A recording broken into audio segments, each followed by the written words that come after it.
Yeah, don't jiggy, don't jiggy,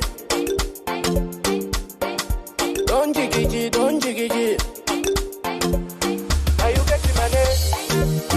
Are you getting money? Small, small money. Are you getting money? Yeah. Are you getting money? Small, small money. Are you getting money? Are you getting money? Small, small money. Are you getting money? Yeah. Are you getting money? Small, small money. Buti korokisi, kena kachite no sepisi.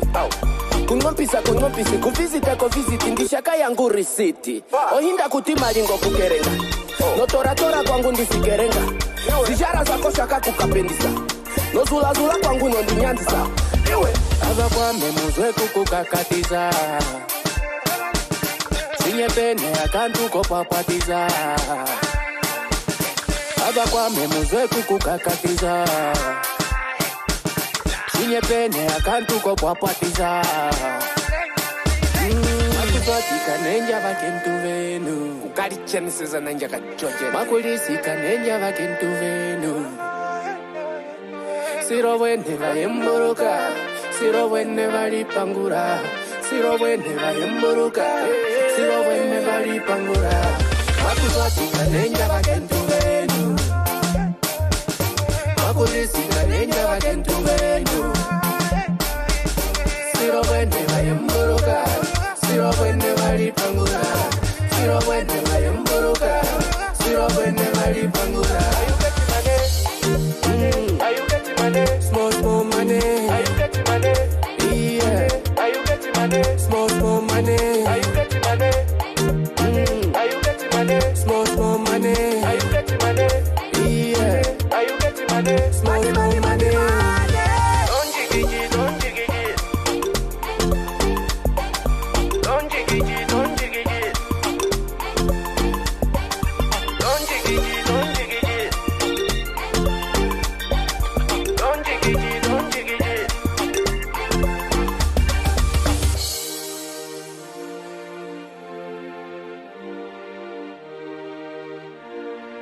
Welcome, good evening for the 16th session of Virtually Yours. Welcome, Zukiswa Wanner. Welcome, Yara Monteiro. The floor is yours. Good evening, Detlef. Good evening, everyone. Bonsoir tout le monde. I am broadcasting to you from Johannesburg, South Africa, and I'm very delighted to welcome you all to this Virtually Yours with Yara Nakahanda Monteiro, author of Loose Ties, which is the book that we shall be discussing today. Yara, welcome. It is with great pleasure that I'm here at Virtual Yours to have this conversation with you, Zux. Thank you very much for the invite. Also, I would like to thank the Goethe-Institut. It's amazing to be virtual back to Namibia. I've been there quite a long time ago, and it was fantastic, I have to say. Thank you, everyone, for making the time to listen about my novel and about my personal history and journey as well as a writer. Thank you, Yara. Now, Yara, you are award-winning, but before we talk about your awards, can we start maybe with a little teaser? If you could read us a little something from Loose Ties. You can read as slowly as possible so that the translator can be able to catch it. Okay, fantastic. So I'm going to read an excerpt when Victoria, the main character of Loose Tie books, arrives in Luanda for the first time after she flew to Portugal with her family. I was hoping you'd read that. Okay, so let's go. It is the first time I am here. I lack the spontaneity of someone returning to their homeland. The queue moves forward. It is my turn. I cross the line. The immigration officer doesn't smile. He straightens up in the chair at his post and gains stature. With a shy smile, I say good morning. My words find no echo. From the look in his eyes, I feel I'm getting too close. I pull back. He leans back in his chair. He rests the elbow on his right arm on the table, like a fixed point that leverage his forearm. The arm moves towards me. His open, outstretched hands asks me for my passport. When he has it, with his hand he drags it too close to him. Without letting go of the passport, he puts his elbow back on the table. I am suspended. The other hand, previous static and distant, moved and comes closer to take the passport. The officer feels its weight. He slowly goes through all the pages, one by one. Then he looks at me and at the photo of my passport. His lips do not move. Only his eyes move. They play the game of differences. I assume that he's deliberately creating doubts about my identity. Finally, he asked me if I have something for him. I answered no. Irritated, he moved his chair back and looks outside the cubicle he's in. He seems to be looking for someone he cannot find. He gives up. He gives me one last look, stamps it twice, strokes aggressively, and orders me to pass. The date, 22nd of June, 2003, is now engraved in my passport. The rain has made the arrivals areas too small for so many people. A crowd waits at the exit. They push each other to stay ahead and be seen. Sweat starts running down my forehead. In an attempt to read my name, on one of the sheets fluttering through the air, I slow down. A mistake, I soon find out. The uniformed authority orders me to continue forward. In the confusion, a woman breaks through the human barrier and hangs herself from the metal partitions. Rumena Cambisa shoots my name. I give her the signal. Rumena runs over, however, is among us. She walks to me and gives me a big hug. My heart was in my mouth, she said, before even saying hello. Hunt is Altina's friend, is a woman in her late 50s. Her voluminous and hourglass-shaped body is accentuated by the golden belt that straddles her waist and divides a green dress into two parts. Despite her weight and high heels, Rumena moves with the delicateness and agility of a butterfly. Her straight, broad shoulders support the authority that allows her to demand that the crowd make way for us to pass. They obey without blinking. We reach the exit. With the click of Rumena's fingers, one boy approaches me. He immediately reaches for my bag. He puts it on his head and follows us. The rain falls non-stop, stinging the ground and the roofs of the car. My hair gets soaked and curls up immediately. Rumena's wig of straight, bloody strands seems impenetrable. We rush to her Range Rover. Rumena takes one banknote out of her purse and passes it to the luggage carrier. She starts the car and with a handkerchief wipes her round face. Water runs down her double chin. I don't need to speak. Rumena speaks for both of us. 1 minute, she complains about the rain. The next, about the faded makeup or the confusion of the airport. With her large, bulky hand, she wipes the misted up glass. The rings she wears appears to strangle her fingers.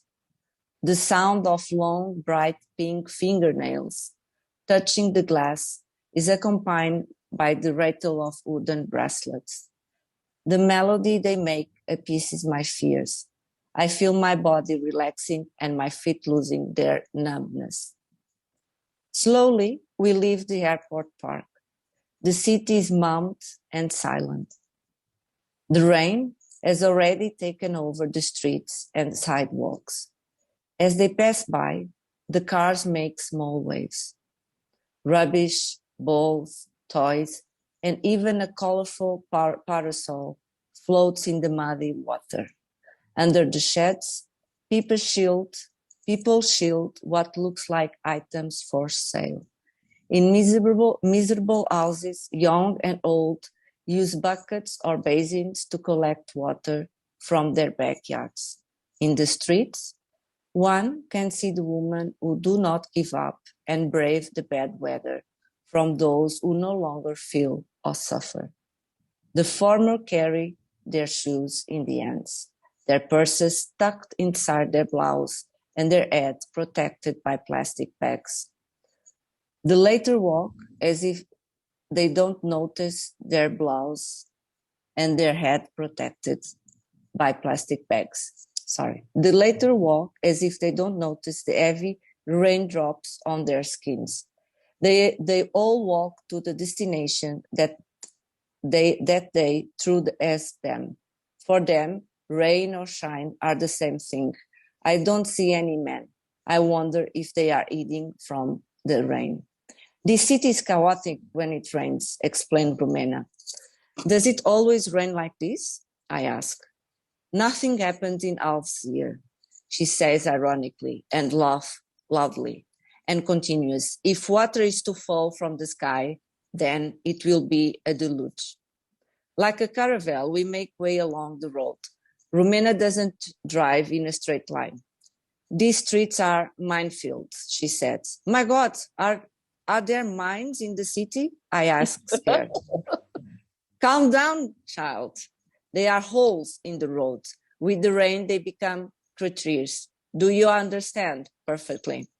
Knowing that the journey will take longer than expected, Rumena acts as my city tour guide. That's Prenda. Watch out for these guys. And points at the blue and white vans parked on the side of the road. They don't know how to drive, she warns. They just get in the way. Are these minibuses? Yes, but here they are called candongueiros. It's like a shared taxi. Don't get in them. Why not? They are for the povo, the people. Rumena clarifies, setting up apart from them. Is it dangerous? Trust me. The rain dies down and the silence is replaced by Luanda's beatbox. There are low pitches, horns, sirens, conversations, laughter, and high pitches engines. Is the sitting improvising the rhythms of everyday life? Aeroporto, aeroporto. Airport, airport. Mutamba, mutamba. São Paulo, São Paulo. Sing the candongueiros. MCs in their freestyle. The intensity changes. Daily life is quickly narrated in the decibels of competing kudurus, the metaphor of the urban body. Once sleepy, it now vibrates aggressively and goes on to the fight for survival. It's as if an onslaught of people and vehicles has broken out of cracks in the walls, of fissures in the ground, to immediately spread through the potholed pavements and roads muddied by the rain. With children nestling on their backs, women arrived armed with basins filled with colorful fruits and vegetables and cans of drinks. They spread cloths out on the ground, improvising stalls and selling whatever in the hope of making a living. Along the road, rows of men began to cling to the line of cars. They sell the paraphernalia one might find in the $1 shop. The cadence of their military march is marked by the slowness of the traffic. Is your door locked? Asks Rumena. Now it is, I assure her, after checking that the door on my side is locked. Oh man, these guys are a pain in the ass. Don't open the window, she warns. Scared, I avoid looking at them. I don't want to attract their attention. On the road, the SUVs, with their tall wheels and massive structures, contrast with the scraps driving around. The right of way is by the order of social castes, or from pushing and shoving to get through their road regime. This is when we nearly crash. I curl into a corner and protect my face with my arm. Rumena can't help it and says shortly, calm down, Here we don't touch each other. It's like dancing, you know. But it's scary, I defend myself. You will get used. Romania is not shy, keeps maneuvering dangerously. I stop and look at the surroundings. The buildings are old and look trapped. Suspended in their windows are feeble ACs, boxes, and satellite dishes. Their gates and bare balconies seem... Thank you, Yara. Okay, sorry. Thank you. No, Thank that's you. absolutely Yeah, fine. I can keep on The thing going. is, I have so many questions. I know, but I have so many questions, and we only have an hour. That's fine. I could keep on going. Thank Anyway, you for interrupting. We can go back. No, we can go back if we have time at the end. Don't worry. Absolutely, we can do that. We can do that. Now, my first question to you is, this is a translation, and Esa Dama Butebue, which is the book that originally this comes from, it was your first novel, right? Yes, my first book Okay. and my first novel. Okay, and how much of it was, I'm aware that it's a novel, but how much of it mirrors Yara's life? That's a question that comes all the time. And my answer is, this book is 100% fiction and it's 100% autobiographic. So make your choice. No. No, of course, there's some parallels between Victoria's life and my own journey. So I was also born in Angola during the Civil War. I flew to Portugal as a refugee with my family to escape the war, and I was raised by my grandparents and my auntie, but also with my mother that she came. So this is something different from Victoria. And as a young woman, when I was 27, I decided to reconnect it with my Angolan and African roots, and I went back to Angola and lived in Luanda. So what I described as the arrival of Victoria, it is indeed very similar. Very similar to what you experienced. What happened. But of course, the purpose of the story, it was not to replicate real life, but it was really to bring to fiction subjects that were disturbing my spirit. And then I think that could connect with readers, such what was the impact of the Independence War, the Civil War, special in Angolan women. And me, by being part of the diaspora, I belong to a generation that was forced to leave the country, and basically I feel like others that I was private from my African heritage. So for me, it was very important to bring to the book exactly the journey of this discovery or reconnection. Tonerai says he thought Povo was a Shona word because Zimbabweans say it a lot. And no, Tonerai, it's a Sadic word, but it comes from Portuguese. Hey. So, okay, all right. So you've highlighted, you went with your mom, and so that is obviously like the part where Victoria travels and she's going to look for her mom is fiction, but it's also a very important narrative. But perhaps what I should ask you, when you went to Angola at 27, did you leave a lesbian lover in Portugal? No. But like Victoria. No, I didn't left a lover. But yes, also I not at 27, but at 25th, I broke my engagement. I set myself free. Before, you see. Yeah, I never shared this. Too many parallels with. Well, I also have to share since we are here. I already broke, I don't know, a few engagements. Okay, I was always a runaway bride for a while. Wow. One of the most intriguing characters in this book is General Zacharias Vindu.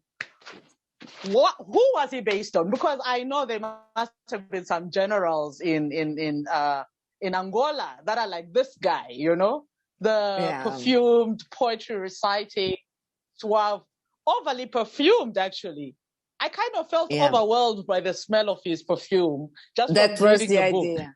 Yeah, that was the idea. Thanks that you shared that because it means that I succeed. Yes. General Zacharias is the stereotype of the post-war general. So the guy that takes all the medals after the war and becomes a successful businessman. There's plenty in Angola. I also have a few ones in my own family. Yeah. And I try to build or to create a character in some way original, for instance, but also with some characteristics that people could easily relate to, recognize special people in Angola. But for instance, Zacharias, he likes poetry because I like poetry. Mm-hmm. All right, and you just recently won an award for your poetry. Congratulations! Thanks you. It seems like so. I published my first poetry book last year, and I was very honored and happy to be given the prize of best poetry book of the award Gloria de Santana for this year. Do we have any hopes of seeing that in translation as well? Sorry? Oh, I don't know. It's open. Of course, I would. It's going to be okay. For the Italian one, it's been taken care, and I hope soon it will also be for further languages, because the purpose of translations, of course, is to reach to as many readers as possible. So I would love it to happen. Okay, so poetry, prose, wine, or cocaine? What's your drug of choice? Cocaine with wine to write a good prose and poetry. They all. It's so mean. What can I say? You know.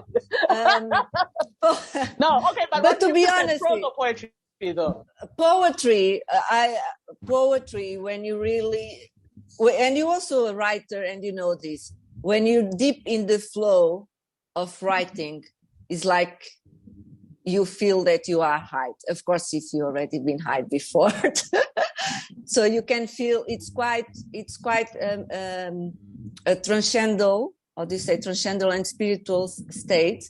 I would say that at least when I'm writing, I can sometimes feel that energy and that beautiful state of mind. I would say that wine and some hallucinogenicals, I've been told, because I don't drink as well, can get you into that state.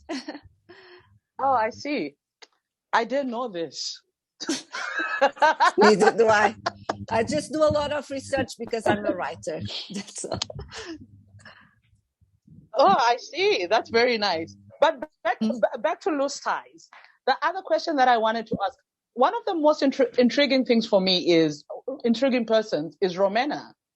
Romena is, you know, she's got this interesting relationship with.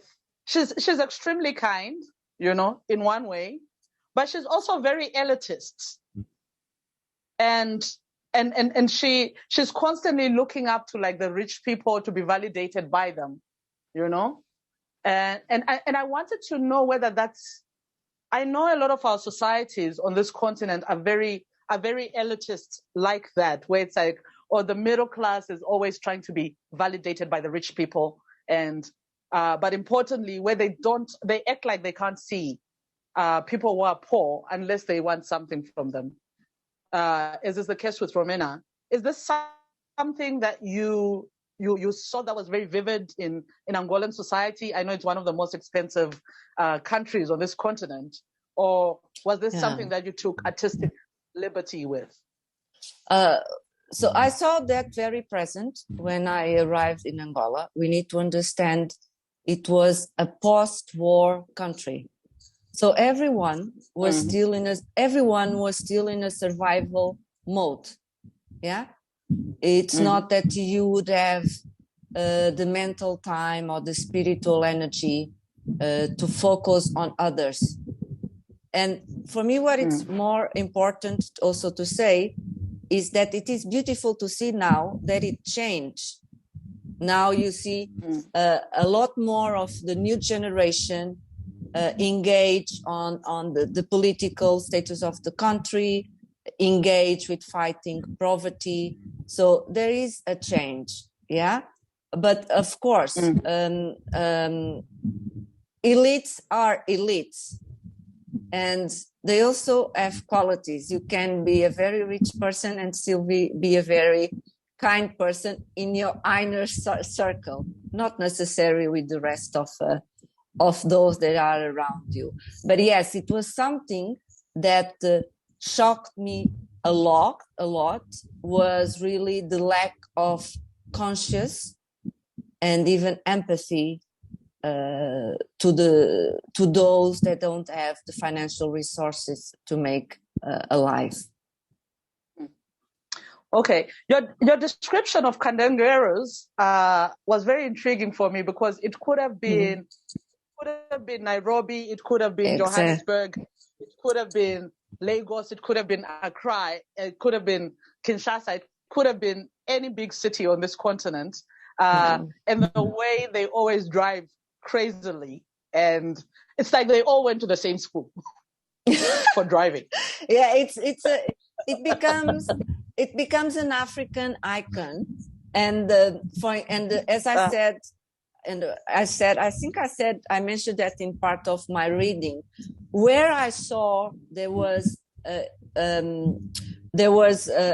equal position, a equal fight between the rich and the poor, was really on the road, because in the road everyone is the same. It doesn't matter if you have a hammer. I'm still the candongueiro, okay? I can still block you to make a turn. So in the road, it was very interesting to see these, I don't like to call fights, but this dance of power that exists. And sometimes, of course, the candongueiro would love always to, for instance, cross the hammer, and inside everyone claps and so on. So it's a little bit like small victories that are allowed for those without resources.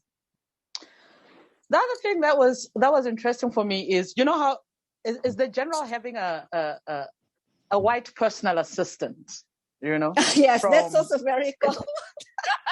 It was and you know, I was thinking about that, because I was also thinking about that was a real case. Yes, but you know why I was thinking about why that resonated with me so much is because I was having this conversation. I was like, you know, all the rich people, all the rich black men in South Africa, or all the powerful black men in South Africa, have like white PAs. You know, Mandela had a white PA. Agostinho Neto, Agostinho dos Santos. I'm already mixed both. Agostinho Neto. He also is translator. Olness. She was also white. Yeah. That's very interesting. I'm not sure if it's connecting of like colonizing the colon. Do you think it's a sign of like maybe saying I'm important because you know, I've got. Also, I can even get a white PA. Do you think so? It's a statement. I think definitely it's a statement that you still see a lot in Africa, and and white is a statement because it's a way to show power. In the end of the day, it's a black person having a white employer, right? A white employer. And during colonialism, that was impossible to have. I think it's also some unconscious drive there to control the previous master. I don't know. Freud would explain, I would say. You think so? Because I don't understand, because there's still a lot of very competent and skilled African and Black African. But what you said, yes, it's a common trend. Why? The only reason I find is this unconscious need of overcoming the master, because Black people were always in a subaltern position, also in South Africa, right, during apartheid. So, okay, and I don't think it's negative. Why not? Well, it's interesting. Can we just call it interesting? And the other thing that you do here is, I think this is the second. Well, I've read more than one book which is a translation from Angola. I think this is probably like the sixth or seventh book that I've read. But what you do with this is you also take us. You don't just set it in Luanda, as most of the books that I've read do. You take us to Wambo as well. How was your experience of going to Wambo for the first time? It was very intense. I was born in Wambo, and Wambo, it's in the countryside, and it is a completely different city from Luanda. Luanda is a very energetic, chaotic, intense city, and Luanda is this peaceful state of mind. So for me, was very important to have this transition, this physical and geographical transition, because also was an opportunity to really reflect and to have mental space and emotional space to deal with my own ghosts. In the sense, I went to visit the hospital where I was born. I saw the house, my family house. So I talked with my auntie. So it was a very special moment and times for me that I couldn't get that sense of connection when I was in Luanda, because Luanda still is a very cosmopolitan and international city. I was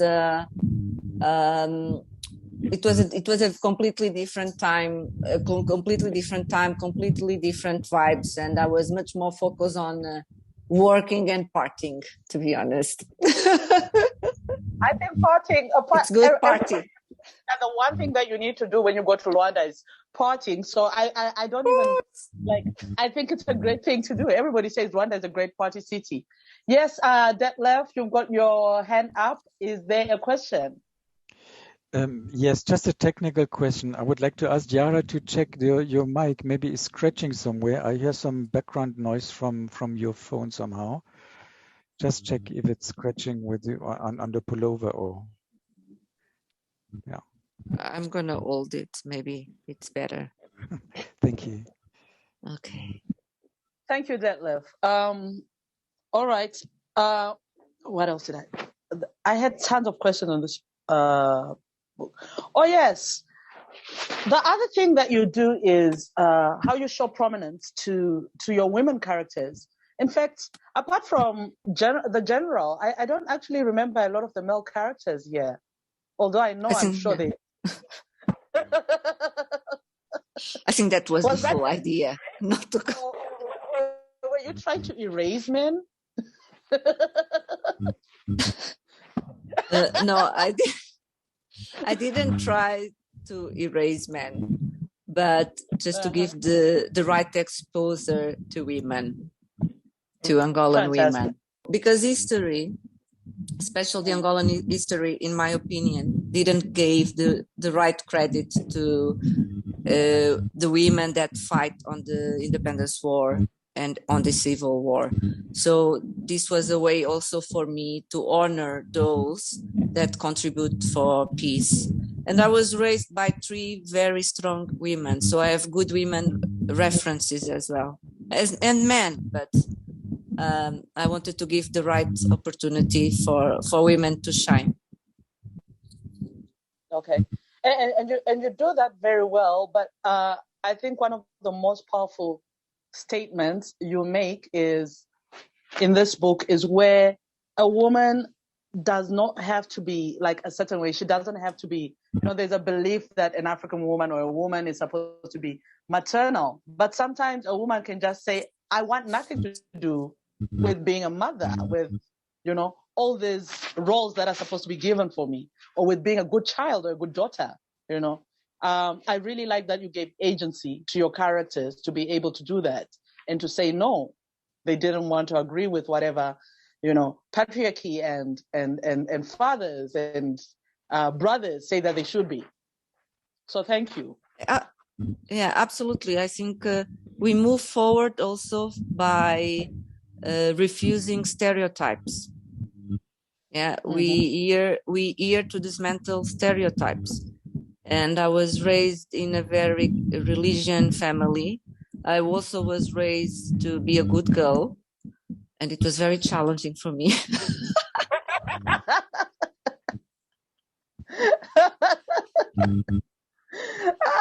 Yeah. One day you have to tell us about this, Yara. Yeah,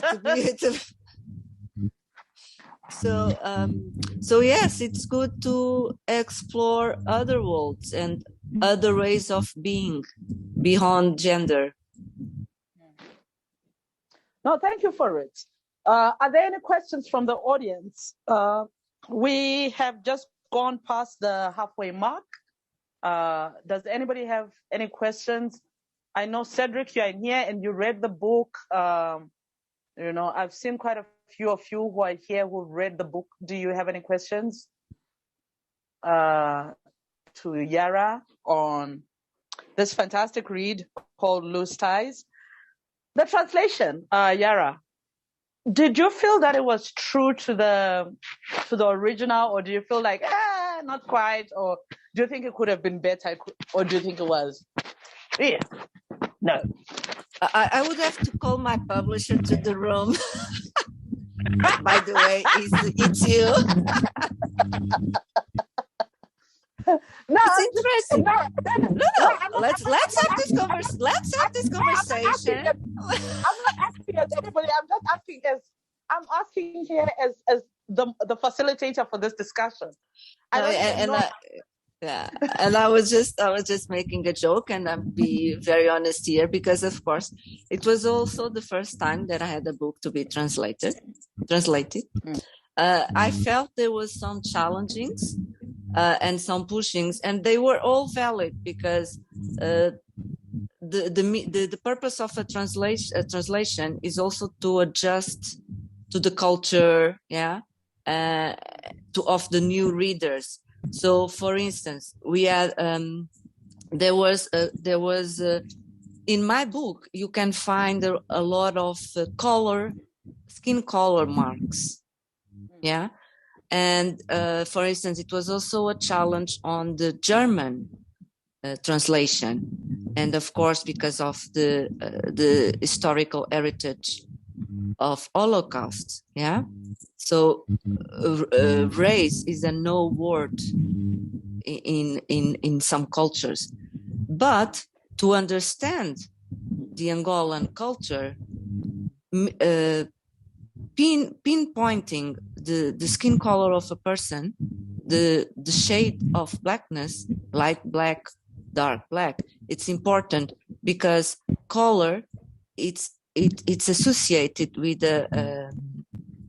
status, with privilege. So it was one of the things that in the end we managed it correctly. It was also very positive. I think that on this translation there's no glossary. You say glossary for words for words that are on the Angolan native language. I think that was very beautiful to have a book without a non-glossary. So, but I think it was, in the end, it was very smooth, and I think it's perfectly translates the spirit and the narrative.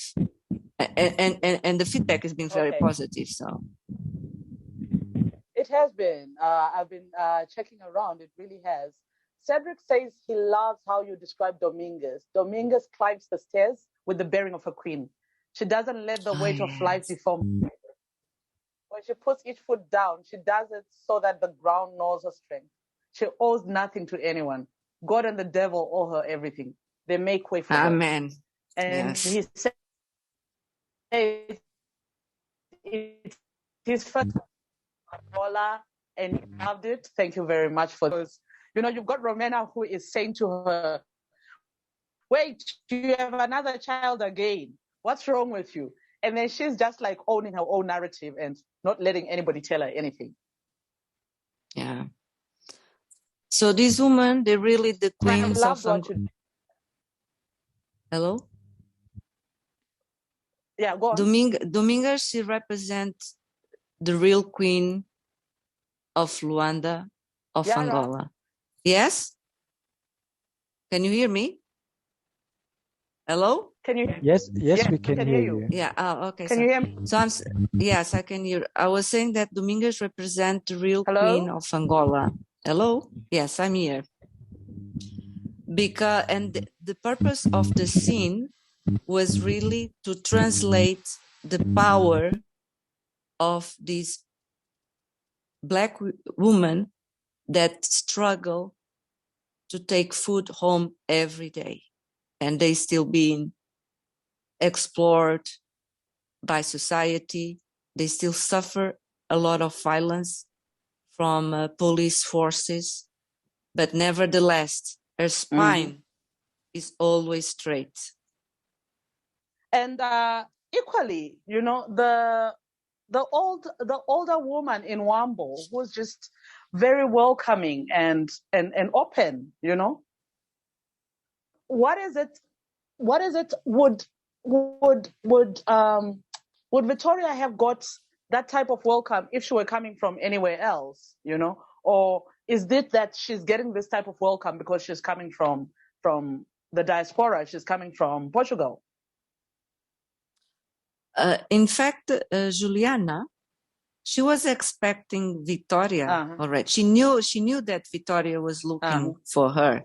She just didn't want to help Victoria because of the background story with the Rosa, Victoria's mother. In this book, Juliana, she represents the mentor, the master that will help the hero, the heroine in the journey. So that's what is the purpose of Juliana. It's to help the Victoria to find her own answers about her mother's past and herself. And they may not be answers that she wants to hear. Like life. Right? Yeah. Or they may be. But you all have to just read the book to find out. Exactly. Yeah. And now we have come to 1:45. Are there any other questions before I come here to do the lucky pick? Are there any other questions that are pressing? Just don't be shy. I know, right? Yara, where do you see this journey taking you? I mean, you've done prose, now you've got a poetry book. Are we getting another prose, or are we getting what's next? Next is a novel. It's a novel that I'm finalizing in this right moment. And it talks about the evolution of friendship from childhood until adulthood. What happens when we leave? What happens to our childhood friendships when we leave the hood, the neighborhood? Yeah? when we All right. change. And are you setting this in Angola or are you setting this in Portugal? In Portugal. Okay. But And it's always with I don't mean to. roots. It's always with roots with Angola. Yeah. Oh, okay. And I don't mean to put any pressure. In fact, I of all people shouldn't Please be asking don't. this I because already I'm have also a enough writer. pressure to. Okay, I'm not going to ask that question because you know the question I was about to ask. But okay, that's fantastic. No, No, tell we me look which forward to question. Tell me. No, I'm just teasing you. What to make the question? The question I was going to ask is, how far are you? Like, are you done with first draft? Can we expect to see it in the next 4 years, 5 years? Oh no, or maybe in the next 10 years? This year this for year sure. Already? Yeah, for sure. Yeah. Oh, you're a busy woman. Yeah, I have a lot of housekeeping. I have a lot of housekeeping to do. I don't have that much time to write, to be honest. Well, clearly but you yes, do. I expect it to happen. You have like all these books coming one after the other. You're making some of us feel bad and feel like underachievers. Come on, actually. You are a proficient writer. All right. Well, we look forward to that. It's already got a publisher and everything? Yeah. Oh, fantastic. I just need to deliver the book, really. Okay. All right. It's more interesting. This is also for those that are listening to us, and from my recently experience, I can tell you one thing. It's more fun to publish the book, and to attend all these festival events and talks than writing a book is really hard. It's not a piece of cake. It's really hard. It's quite a lot of resilience, dedication, struggle. There's days I feel, come on, this is completely wrong. I'm going to quit. There's other days, oh, fantastic. Then you wake up in the middle of the night. Oh, I had this idea, but then you wake up, doesn't make any sense. So it's a long journey. It is absolutely a long and arduous journey. Personally, the only reason like I feel compelled to write is so that I can do the fun stuff like going to literary festivals. Like you. If there were no literary festivals, I'm not sure that I would write, I'd just be like, But if you haven't written a book in a while, you won't get invited to literary festivals.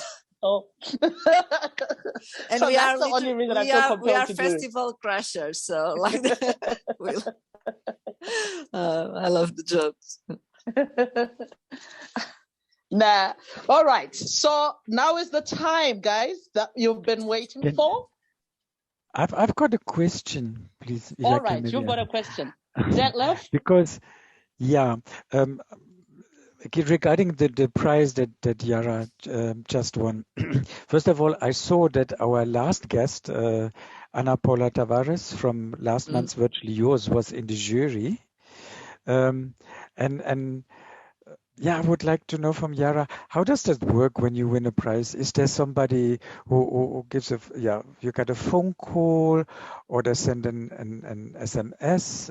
How did you get the message? And when did you get your prize? Do you have to go to Portugal or is it in Lisbon? Or do you know already how that? No idea how I'm going to get the prize. This is my first prize. Okay. But no, I've been told I was part of the finalists and when I got the news, I already made a huge celebration because being a finalist for me, it was already a big achievement. I was not expecting at all. Come on. Why do people always say that, Yara? I'm going to be honest. Being shortlisted is already an achievement. When you can get 3,000 euros. I'm not saying that I don't believe. I'm not saying that I don't believe on my book, but I was very conscious that it was my first poetry book. There was other more established writers, and in fact there was one very famous poet, and there was one very famous musician, Portuguese, that I grew up listening to his music. So, and also my book, I said, okay, let's see. It's very different in some ways of what is being written, in my opinion, in Portugal, because it touches difficult subjects as well, on the colonialism heritage, on racism and so on. But of course I was positive. And then, answer to your question, I got an email saying your book was the winner. Then I said, okay, I closed the email and I ignore it, in the sense of what I am supposed to do now. It took me a little bit to digest the information. Then also I got some message from my publisher, and then it was it. Yeah. But of course, I'm very happy and very honored, and I believe in the poetry that I wrote. At least it's very meaningful for me, and I put a lot of effort to tell these ancestral histories, told by the majority of them were told my grandmother when she was very sick during the COVID, the pandemic. During the pandemic, she had to stay with me.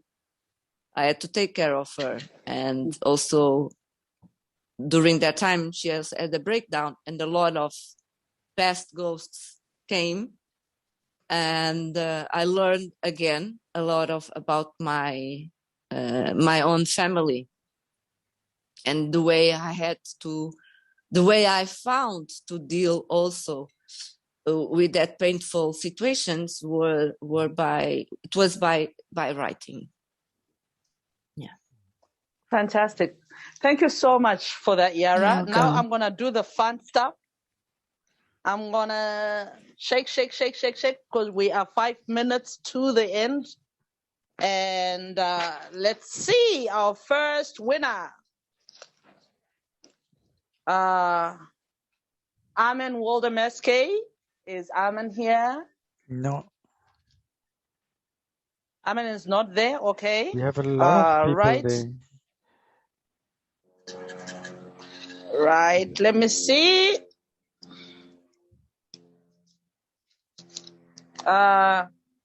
Liana Hungary. Liana?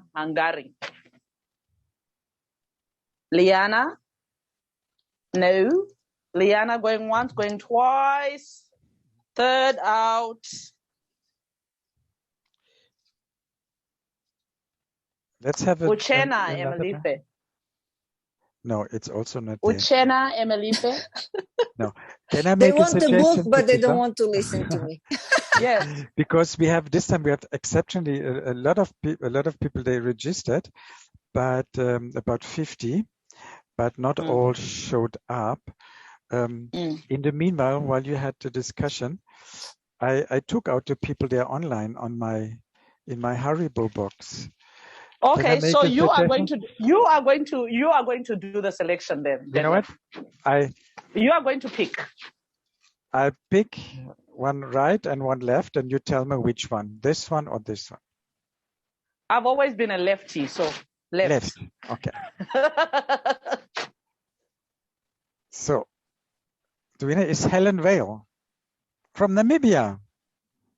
Helen Vale, congratulations. Yes, thank you. Thank you very much. All right. We shall send an email. Detlef, could you just maybe take a note of the winners and then just email me, and we can send through the book. Yes. Yeah. Okay. Yeah. Helen Vale was, by the way, she was at the festival. At the Duke Literary Festival. Yes. Yes, I saw her. Right, Ole? How are you doing, Helen? Oh, fine, thank you. Fine, thank you. Muito obrigada. De nada. All right, next one, Detlef. Right, you still left side, left hand. Okay, right. Yeah, left. Left. Booyah for.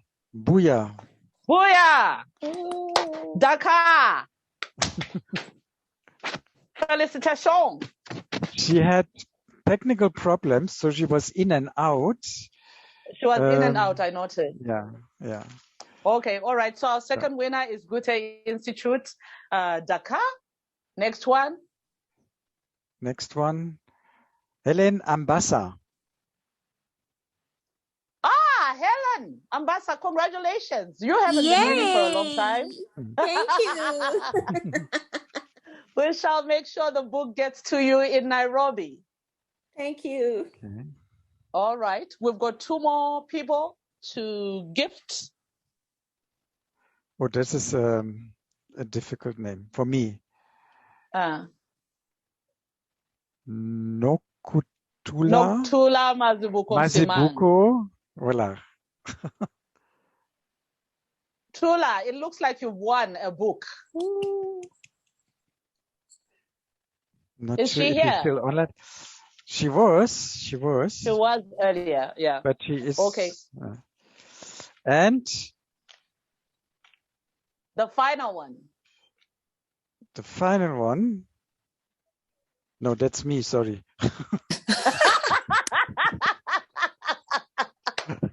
I also can't believe that you actually just put your name there. Put his name there.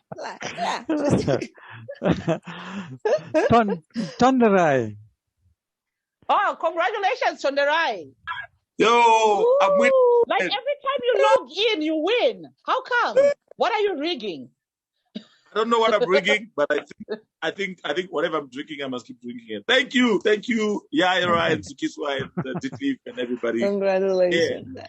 Woo! So where's Tonderai from? Where are you from? I'm in Johannesburg. Johannesburg. So we have a winner from Johannesburg. We have a winner from We have Kenya. a winner from Nairobi. We have That's a winner great, from Dakar. Namibia. We have a winner from Dakar. And Helen is also from Nairobi? No, wait. Helen is from Nairobi. Then Mazibuko? we've got 2 winners from Joburg. Oh, okay. Tula is from Joburg. Okay. Good. Okay. So we have 2 winners from Joburg, one from Namibia, one from Hey, mucha obrigada. One from Namibia, one from Dakar.